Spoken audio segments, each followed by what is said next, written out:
question. Why do you prefer, we know you're here. We're talking to you. And why do you prefer that? There's a real comfy bed upstairs. Maybe it's because nobody comes there. But they do. I mean, it's an actual living live bands play there almost every night. Tons of people come and dance and get liquored up. I don't know. Maybe they disappear during when too many people are around, and then they come out when. I do know if a place has been investigated umpteen times before you get there, you're not going to get much, because spirit will know when they're being abused in terms of teams coming and not only provoking them, but they're getting paid to come. Hey, come on in. You're a circus. Oh, I hate that. Well, the spirit does not like that. I know, and I kind of got that feeling too when I talked to this one spirit this last time. I kind of felt like he was feeling sad because he felt like, I go through the same thing every week and I'm not very happy about it, but I'll do it so I can get where I need to go. Now, you mentioned something that spirit looks back and says this life was pretty much 3 seconds. Well, not 3 seconds, but, more like a few days. But very short. It's a drop in the bucket compared to infinity. Exactly. And the neat thing about it, Spirit says a lot of things which are analogous to Scripture. And that's what you can do at skeptics a lot of times, to say, well, you obviously don't believe in the Bible. I do. Well, you haven't read it then. I have read it entirely a couple times. And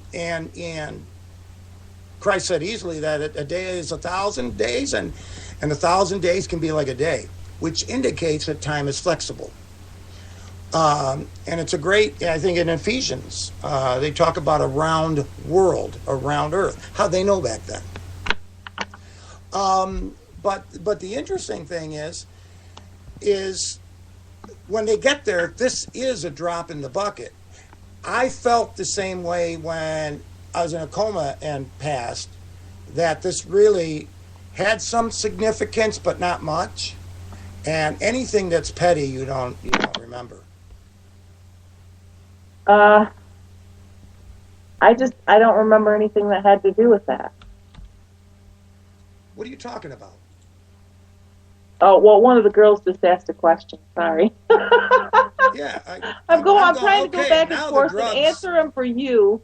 Because they're saying, oh, I hear whispering all the time, and tell David this, and and I got a boo because you said I sounded like shit. So, oops. Yeah. Well, that's the way I'm at, girls. So listen to me on Thursday. I said he's joking. You gotta. If anyone's going to be a better friend, it's me, and you know that, Deb. I know, and I said he's joking, he's kidding. I do sound off. How I am, and I expect the same back to me, and that's what really bonds. So cool, because there ain't nothing I could say to Deb that'll piss her off, and there's nothing she could say to me, because we know each other so well now. It's too bad most relationships aren't like that, because most relationships are touchy. They're very touchy, and you got little piss-off buttons. And guys will actually hit those when they're in a bad mood, and the chicks will know it. And that's why, relationships don't last, because you never really know each other. You and I just know each other, and it works so well. And you don't get upset, and I don't get upset. But anyway, that's me. And if you want to hear more on Thursdays at 2, there's this. That's David on. This is David on. Like a soft tea, nice afternoon tea. Because otherwise I wouldn't be on, too. No, you wouldn't handle it on. That's why Audi puts on her helmet when she comes on. Because I go after things in the news and I get guests on the show that I try to trick them and wind them up, especially politicians, and then I ask a question that they can't answer. And then I unload on them. So, but anyway, that's the other me, and that, you know what? It's good therapy for me. It helps me. I'm like a big zit, and it pops. Ew. So that's it. That's my analogy. Yuck. And Deb, you're a flower. You're just a flower on drugs. What kind did you take? I'm not taking anything though. I just took ibuprofen for my fever, and I'm just stuffy headed and headachy. So nothing in the Kane family. No. Okay, good girl. So anyway, I think it takes maybe an hour walk through or 2 hours. What do you think in a business that has 3 floors? Oh, I'm gonna say probably an hour and a half. Yeah. I can say that you're going to probably have you're going to hear a lot of it, a lot of feedback coming from what's there. Do you try to then converse with them as you're going through? Or just take notes, oh, I heard this there? Or do you actually try to pull them out and talk to them on your first walkthrough? No, if I'm walking and they all of a sudden say something, I will repeat it back to you so that you know what's going on. If I feel a cold spot as I'm walking through, I'll tell you right away I'm feeling a cold spot. I kind of rely on the camera person to tell me,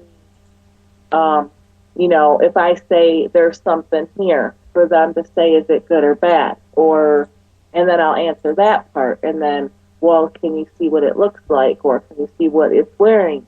And they kind of draw it out because you're so focused on not only keeping your protection up, but also trying to hear them at the same time that, and where they're at, that it's really difficult to, you can't take notes yourself.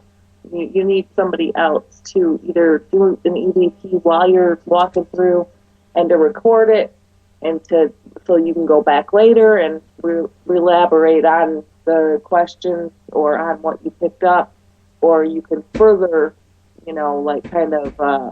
boost yourself by rehearing it. Oh, when I said that, I actually saw this too. Or when you hear that again, you'll actually come up with more information. So the more you listen to it, the more information that you get. So on the first initial walkthrough, I'm figuring half hour per floor. And I will try to tell you as much as I got. And then if you can push a little bit and say, well, what are they wearing? Or what year do you think they came from? They may or may not answer that question as we go through, but then when you do the investigation, you can validate any of those things. And I think what we want to do is get to a level of questioning is why they're hanging, and they do have an opportunity to leave. But also, I need to understand the environment they're in. That's my goal on the science side of the paranormal. I really want to know, is it truly the orb that goes through the vortexes, and the orb has all the energy to expand, to manifest, to do all the things that we're talking about? Physically, in its most normal state, visible in the third dimension and our light spectrum, right, is the orb. Now, the orbs that we have caught have never been caught by our eyes, always in the IR or full spectrum. They're outside our visible light spectrum that we see, the natural colors. That's why dogs and babies and other things can visualize these things. They look at them, but they can't process them. So with that in mind, these spirits, I'm convinced, can leave the building if they'd like and go somewhere else, if they so choose. Right. What about the transient spirit? The one that's just passing through? Yeah, we've had that happen. We had we were doing investigation in a museum, and we're actually having a conversation with someone around 80 years old who used to sleep and died in the bed that we had the equipment on. Long story short, she was pushed out. She said, I have to go. And then we actually got an African American, a black girl talking to us, who was relatively talking, new slang, coming through on her EVP. So we asked a question. I think they asked some great, someone in the room, some hip hop artists. And she replied, yes, I know them. So this was a transient spirits are just floating through Earth. Is that right? Or maybe they're just hanging out wherever they feel like and checking things out. They go visit their favorite rap stars or their favorite pop musician. Maybe they're just spending time here before they decide to cross over. Or maybe they don't even know they have the option. Maybe they think that this is, where they're supposed to be. Yeah. Because they don't know any different. Yeah. Until somebody tells them, hey, this is not heaven, this is not passing over, this is not nirvana, this is not whatever.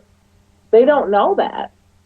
They think where they're at is where they're supposed to be. You can compare it to Patrick Swayze in the movie Ghost. He was hanging out in this realm for a long time until he saw the white light come down and he absorbed up into it. Yeah, I think that kind of scares me on my death, and that is, will it be in such a way where I'm in an environment that I don't understand? There's people around me I don't know. There's a bigger and larger negative entity that's controlling me in this environment. That scares the crap out of me. Well, tell you what, you yell out for me and I'll come make sure you pass over, okay? All right. If you don't go right away, I'll make sure that somebody takes you. So then, okay. All right. That's I don't know what you look like. I'll don a look of Slappy White. Remember him? Who? Nothing. All right, so where did we go with this? Now when it comes down to the actual investigation. Right. All right, I want to, for those who didn't hear over a couple weeks ago, David catches some of the best EVPs. I want to play one or two, and these are the kind we're gunning for. There were no children in this building. We went into a room that used to be an old classroom, which contained people about 100 years ago, plus or minus. And we were talking. We didn't hear it, but we picked it up on the recorder. Again, I remind you, we talk between the 300 and 3,000 hertz range. EVPs come in right around the 9 hertz range, which means we can't hear it. But dogs can hear it, and children can hear these things sometimes. But it's outside our range of hearing it in the physical world. Sometimes disembodied voices can be heard without the use of any equipment. That's a whole different story.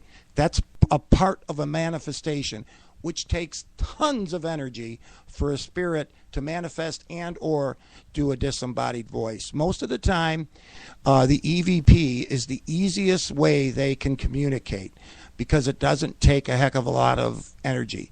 All right, again, there's no child in this room. There was no children in this investigation, and we're just talking things. See if you can hear it. I'm not sure what this side was used for over here. In this room right here is where a lot of people go when they see stuff. That's where they see the shadows? Yeah. Sweet as a chair. Sweet as a chair. Sweet as a chair. Sweet as a chair. Now, did you notice right before that, did you hear it? Is he saying, see the chair? Yeah. Okay. And it's a child, and he's rather meek when he's saying it. That's an intelligent response, because right before that, did you hear the woman say, see the chair? Yeah. Because she pointed, and he came back and said, see the chair. Now, here's what we do in Fourth Dimension, which is much different than most teams. most EVPs, which come in and around the